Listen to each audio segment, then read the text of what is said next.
Our goal in the BAMC was to get in place a team of highly qualified professionals with special skills and as substantial an experience as possible. These skills were especially important at the senior levels, executives and other senior staff in the organization, because they have to lead the organization and they have to guide all the others and they have to show everybody else how these things are to be done. Now, to find these people was not an easy task. This certainly couldn't be done overnight, and as Mr. Nyberg was saying, we might have found some here in the country, but we felt this was such an important task, we had to do more of a broad search. So we engaged an international personnel search agency, what is normally called a headhunting firm, to do this for us, to identify these individuals that we would need. We had written specifications of what we needed, and they went out looking internationally and domestically here in Slovenia. The agency identified over 200 candidates, some Slovenians, many foreigners, some of these foreigners having connections or roots in Slovenia.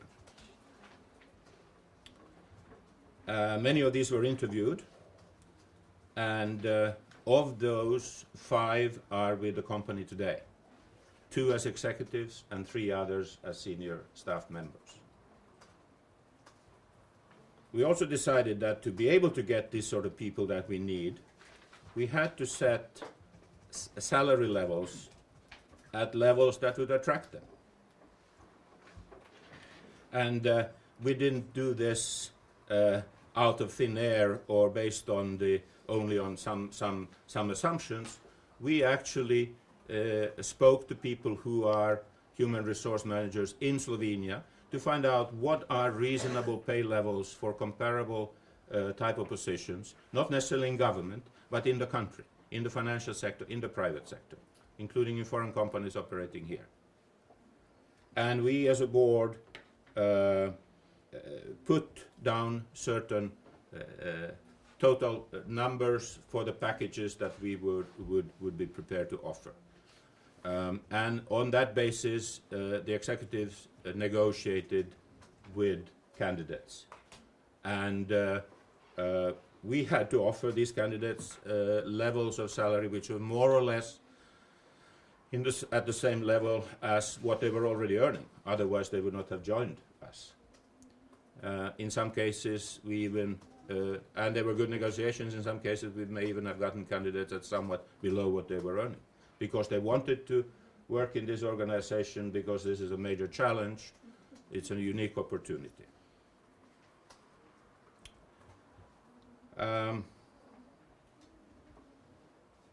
It should also be stressed that we decided to offer all our salaries just a straight, all our employees, executives and others, just a straight salary, no company cars, no particular fringe benefits. It's just the money number and that's it. Very clear. And we should also keep in mind that out of this number, whatever it is, more than 50% in this country goes back to the government in taxes. There have been lots of questions and discussion in the press about this flexible part of the salaries, performance bonuses.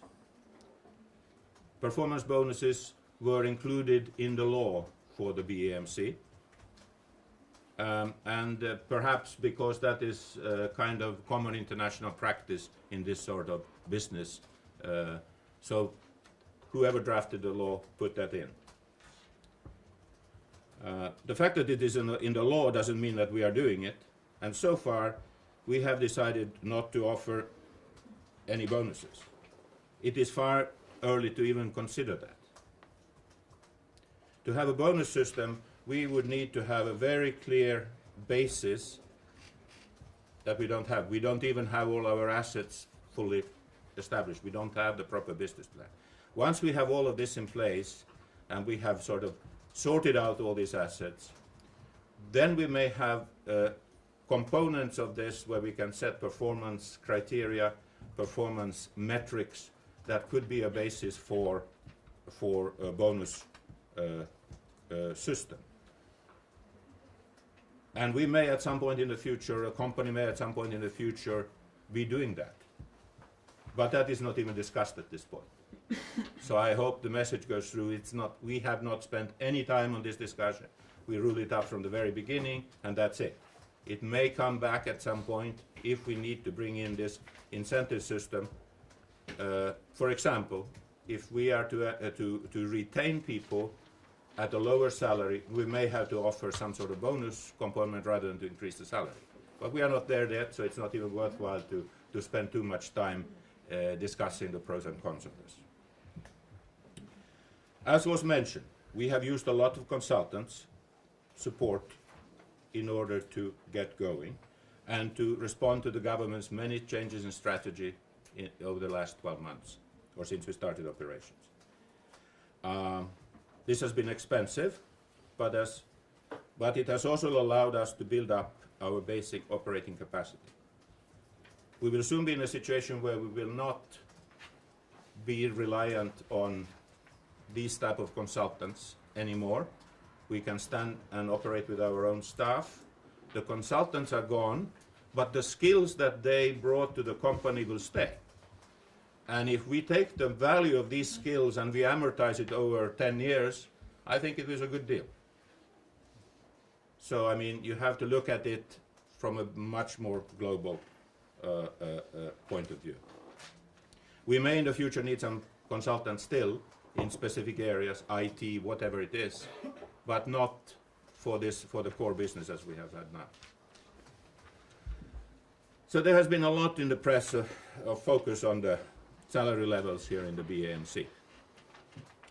Our intent has been to create a quality operation with properly compensated, highly motivated people. They are required to operate with skill, with motivation, with adaptability and integrity. Integrity is important. They need to be doing this on strictly technical grounds. There should be no other influences.